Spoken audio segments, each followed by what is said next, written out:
অবশ্যই এটা দেখতে হবে, কেন আমরা বাংলাদেশের নাগরিক,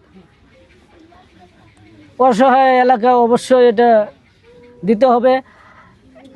আরও অন্য অন্য জেলা, অন্য অন্য আমাদের বাংলাদেশে যে দরিদ্র এলাকা আছে, আমি তাদেরকে নিয়ে আমি ভাবি তাদেরকেও কিছু খোঁজ করতে হবে কোথায় দরিদ্র লোক আছে। আপনি একটু আপনার কথা বলেন। আমার কথা তো বললাম তো। আপনি আপনার পরিবারের আব্বা আম্মা চিকিৎসা চান কিনা, আপনার ব্যক্তিগত সহযোগিতা চান কিনা, যেন একটা ভালো কাজের ব্যবস্থা হয় সরকারের কাছে, সেটা বলেন।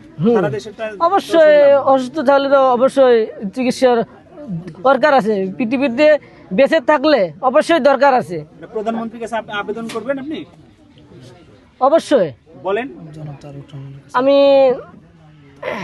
তারেক রহমান স্যারকে স্যালুট জানাই।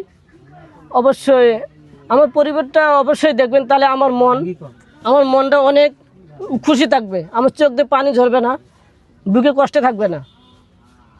আপনি কি মনে করে এই যে কন্টেন্ট ক্রিয়েশনে আসলেন, কেন আসলেন, কে উৎসাহিত করলো নাকি নিজে নিজে?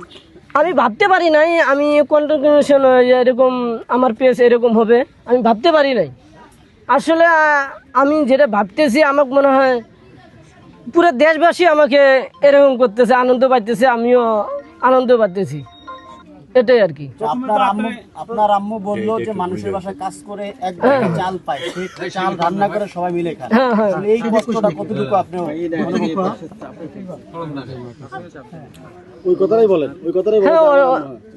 আমি যখন ছোট, তখন আমার আম্মা মানুষের বাড়ির মাটি কাটছিল, কেটে আনি চাল ডাল কিনে, তখন তো চাল কিনে লাগতো 5 কেজি, 3 কেজি, 2 কেজি, মানে দিন মজুরি এরকম। আর বর্তমান তো সেটা না, 1 বস্তা করে আলু কিনে, তখন অভাব খুব ছিল।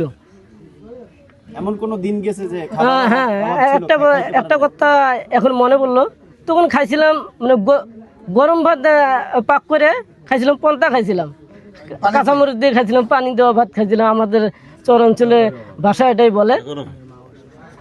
না খেয়েছিলেন কোনোদিন পরিবার সহকারে? না খেয়েছিলেন?